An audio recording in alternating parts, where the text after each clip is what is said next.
Well, you can see Lassie outside. You shouldn't bother with this at all, just ignoring it. And you can see the front pegs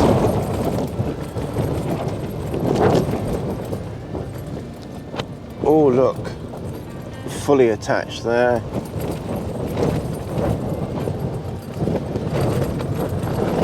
And I see just out there,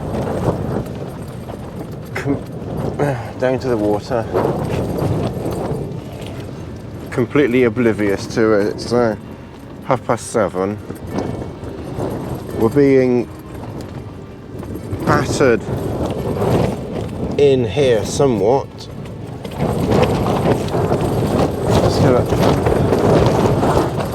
Just gonna do that up there.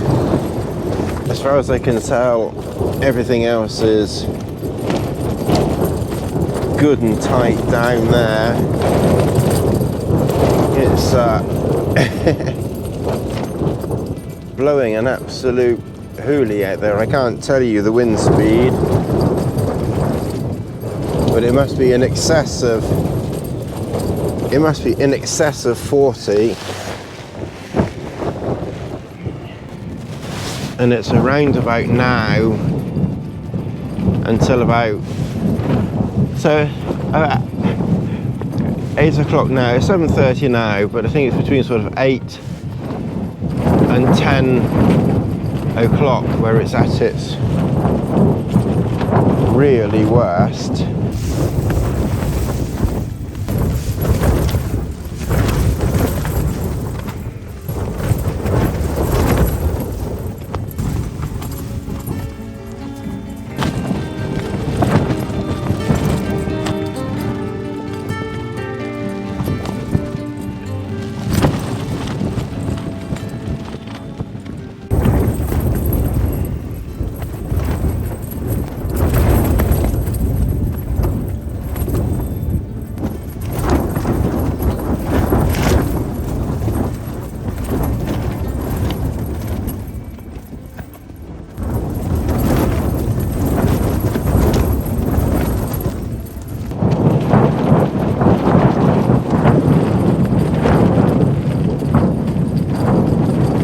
Well, as you saw, Lassie was out the back, just wandering around, completely oblivious. It's like it's just a breeze out there. Strange dog. Maybe it's calmer outside than inside with everything rattling away. But you can see the back of the tent shaking around, you know, quite a bit. It's a strong tent, so it's not really moving. It's not really moving that much, to be fair.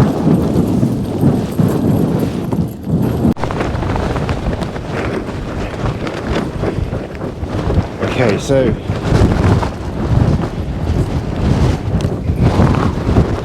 this is the outside. Everything is still pretty much intact.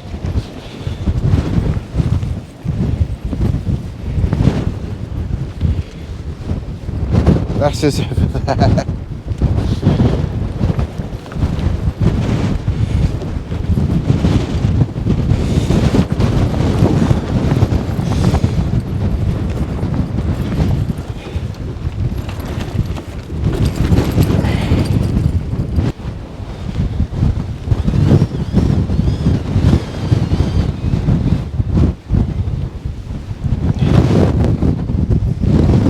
Wind speed is only gusting up to about 70 or 25.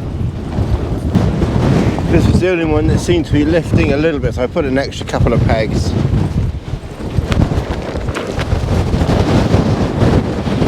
Down there.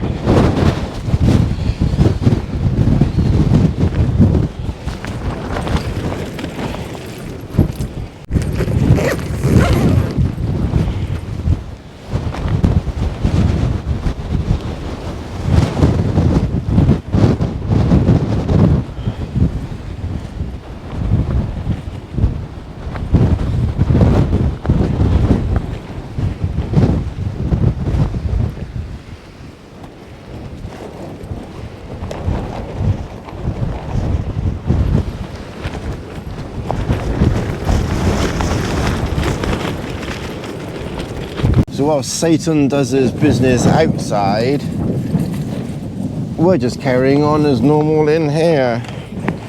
Making cups of tea, resting, chilling out.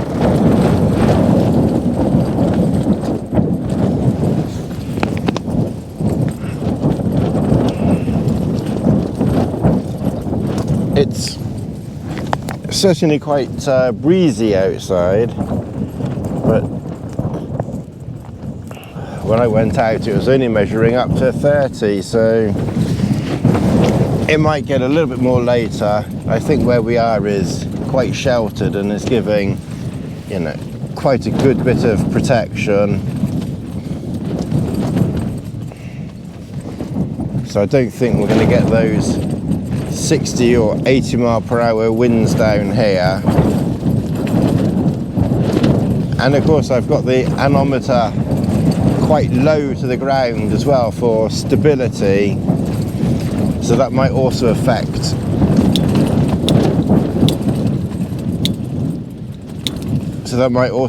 the wind speed, you know, a tiny bit. The plan is to stay here for the morning and then start packing up slowly early afternoon. It's supposed to start easing off slightly from about 1 or 1 o'clock. So from 2 o'clock it's supposed to be easing marginally and then easing off a bit more later in the day. It's literally just one quite heavy storm coming through right now. I've done the door tensioners up, and it's a good job I have, because I think the zips would start to rise. I put my boots down just to give a bit of protection, but they keep blowing over. But it is blowing an absolute hoolie out there.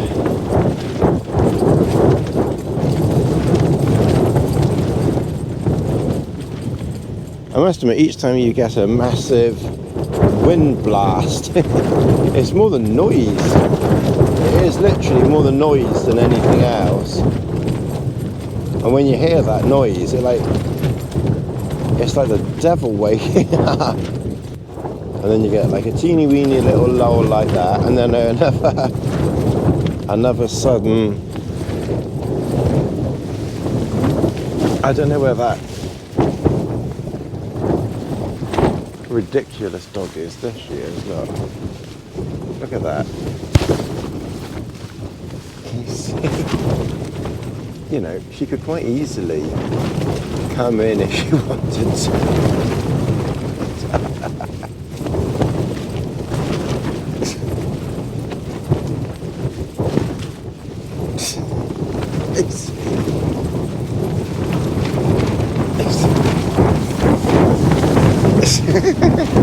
I've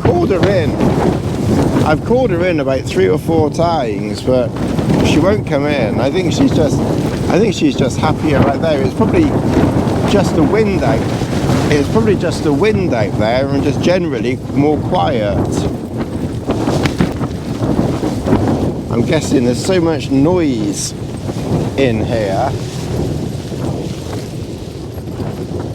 that it's a bit too disconcerting for her. Yeah, that's the boots fallen over.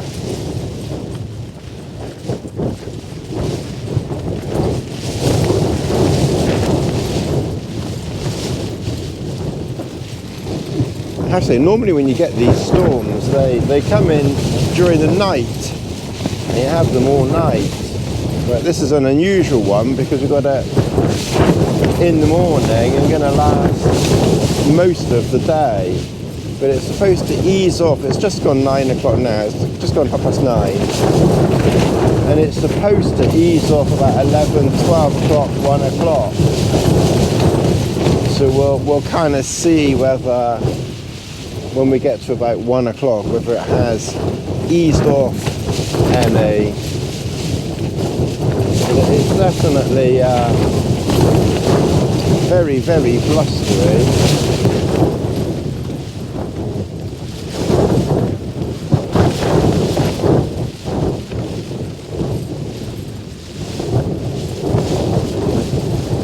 You notice I've done the front vent up quite a lot, not all the way, so that some air can get in. There's plenty of air getting in a couple of the gaps at the bottom.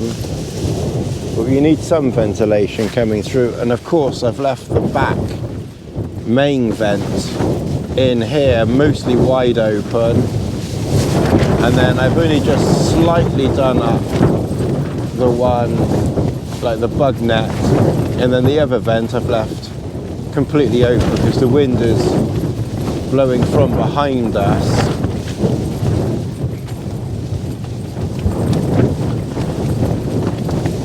And I did deliberately pitch the back, as it were, into the wind. I just wanted to see how it would be, how it would cope. And I say pretty well at the moment. Because if you pitch the front to the wind, then it can, what I have heard, press this down onto your sleeping bag. It's 12:30. We've pretty much passed through the storm now. It's still quite breezy, but the weather has definitely, the sun's come out. We've had some heavy rain showers, but not that many. It was more of a very heavy wind than anything else. It felt quite windy, you know, so I'm not surprised that people, you know, are going out and saying, oh, we've been out in, you know, 60, 70 mile per hour winds and our tent nearly got blown away and all that nonsense. Well, when you have something like this and you leave it running in a storm for 3 or 4 hours, you might actually be surprised, maybe even disappointed at the results, to be honest.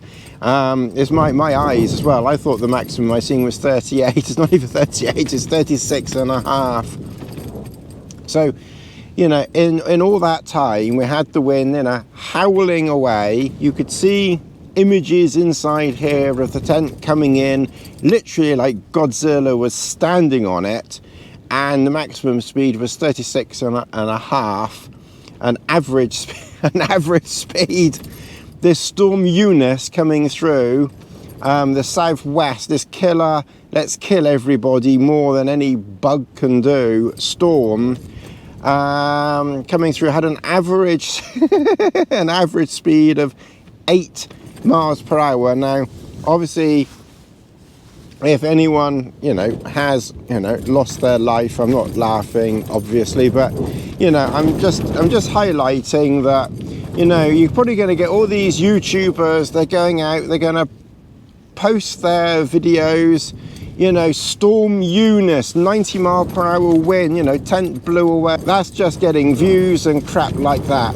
If you can still pitch on the open moor, just pitch in somewhere that's relatively sheltered, as I've shown you outside, and you're not actually going to get very much wind at all. It's actually quite surprising. So we can now go through from when I set this up, and I set this up overnight. I set it up overnight last night at 9 o'clock last night, 10 o'clock, 11 o'clock. So this is 1 hourly readings. 10 o'clock, 5 miles per hour, 11 miles per hour, 10 miles per hour, 10 miles per hour, 13 miles per hour, but now 2 o'clock in the morning, 11 miles per hour. At 4 o'clock it jumped up to 20, 5 o'clock 14, 12, at 8 o'clock was 24, 9 o'clock 19, at 10 o'clock 24, 11 o'clock 15, 12 o'clock 12, and that's the readings that I got. So that is, it takes a reading, one reading every hour. So obviously if it catches a gust in that hour, it's going to record it, otherwise it's just going to take the average reading, or it's just going to take the reading of that particular hour. But it does at least tell you the maximum gust recorded in that time frame, which, as I say, was 36.5 miles per hour, which is surprising because, you know, the tent was moving around quite a little bit.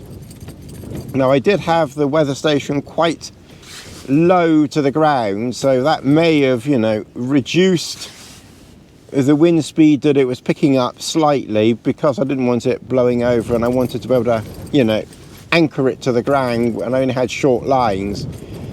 So lower to the ground may, you know, reduce it, you know, a bit, but I don't think it's going to reduce it, you know, very much. I'm not a weatherman. Any weathermen out there, would 1 foot higher have made that much of a difference to the weather reading? Probably not. So basically, you know, the takeout of this is, you know, don't head to the top of a mountain, you know, unnecessarily.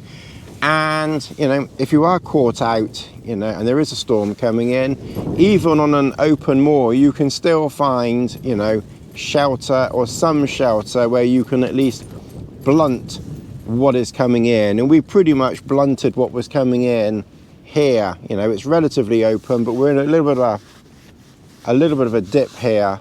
So, you know, I think it was relatively sheltered here, as seen by the wind measuring device. And you know, on this channel we always like to have a little bit of a look at the old air pressure. So if we go back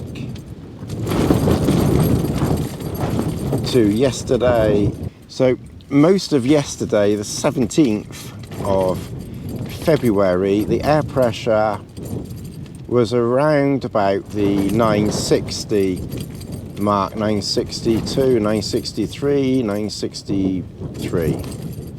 So kind of average yesterday from 960 to 963. Then last night it drops down from 7 o'clock 960, 10 o'clock, 11 o'clock, midnight last night 955, 1 o'clock 952, 2 o'clock 950, and then it's really dropping quite quickly. Then 5 o'clock this morning 945 millibars, 6 o'clock 941, and then 7 o'clock, 8 o'clock, 7 o'clock went up a tiny bit, 8 o'clock 940, 10 o'clock 939, and we're now at 12 o'clock 944. So maybe that's also a good sign that the weather is slowly starting to improve, because the forecast did say that the storm would pass over around about 12 o'clock lunchtime today, which it definitely seems to have done.